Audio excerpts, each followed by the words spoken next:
નમસ્કાર દર્શક મિત્રો, @ગુજરાતમાં આપનું સ્વાગત છે।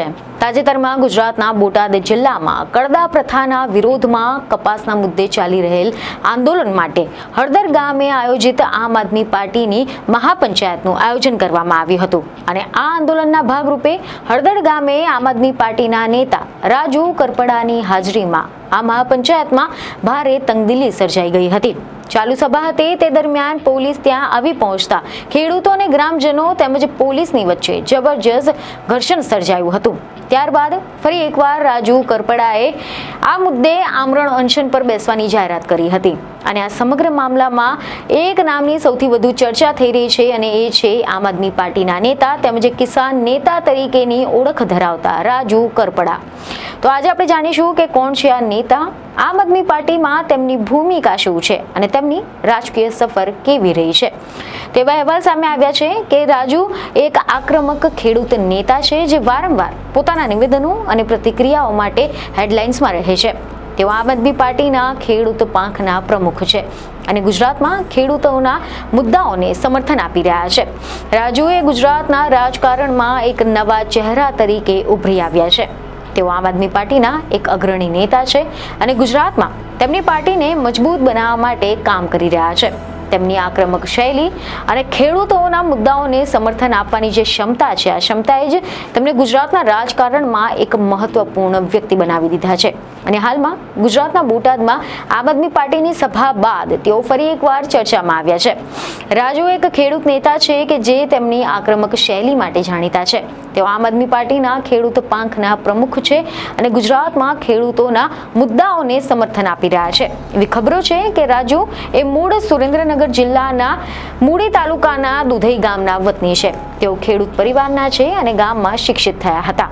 રાજુ કરપડાએ તેમની રાજકીય કારકિર્દી કોંગ્રેસ પાર્ટીથી શરૂ કરી હતી, પરંતુ બાદમાં તેઓ આમ આદમી પાર્ટીમાં જોડાઈ ગયા હતા।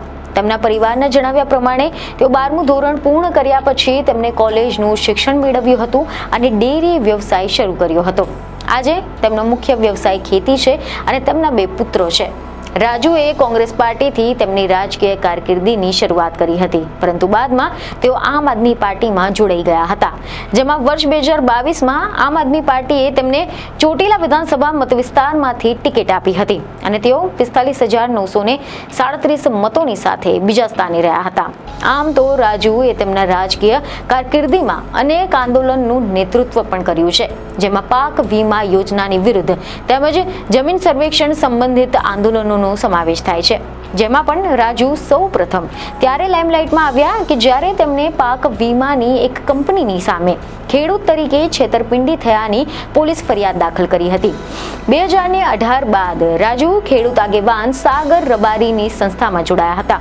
તેમને સુરેન્દ્રનગર જિલ્લાના પ્રમુખ તરીકે નિમણૂક કરવામાં આવી હતી। તેમણે ખેડૂતોના પ્રશ્નોને લઈને લડત સુરેન્દ્રનગરના મૂળી તાલુકાથી શરૂ કરી હતી। તેઓ ગુજરાતમાં ખેડૂતોના મુદ્દાઓનું સમર્થન કરી રહ્યા છે અને આમ આદમી પાર્ટીના ખેડૂત પાંખના પ્રમુખ તરીકે સેવા આપે છે। એવા અહેવાલ છે કે વર્ષ 2021-22માં રાજુ કરપડાએ આમ આદમી પાર્ટીનો ખેસ ધારણ કર્યો હતો। 2022માં તેમને આમ આદમી પાર્ટીએ ચોટીલા વિધાનસભાની ટિકિટ આપી હતી। તેઓ 45,937 મત મેળવીને બીજા સ્થાને રહ્યા હતા। 2021થી અત્યાર સુધીમાં તેઓ આમ આદમી પાર્ટીમાં કિસાન વિંગના પ્રમુખ છે। રાજુ કચ્છના નખત્રાણા, જણોદર, ધેડ પંથકમાં થયેલા જે ખેડૂતો સાથે સંકળાયેલા આંદોલનો છે તે આંદોલનોમાં સક્રિય રહ્યા હતા અને એના પહેલા અતિવૃષ્ટિમાં મળતી સરકારી SDRF અને NDRFની સહાય માટે આંદોલન સહિત ખેડૂતોને લગતા આંદોલનમાં તેઓ સક્રિય રહ્યા હતા। જો કે જાણકારોના મતે રાજુ એ આમ આદમી પાર્ટીનો આક્રમક ચહેરો બની ગયા છે અને તેઓ જમીન સાથે જોડાયેલા નેતા છે। આના ઉપરાંત ખેડૂતોમાં તેઓ લોકપ્રિય છે। આગામી વિધાનસભાની ચૂંટણીમાં તે ટિકિટના દાવેદાર છે। તેમને માત્ર કોઈ એક સમાજ પૂરતું સમર્થન નથી, પરંતુ તેઓ અનેક જ્ઞાતિઓમાં પણ લોકપ્રિય બની ગયા છે।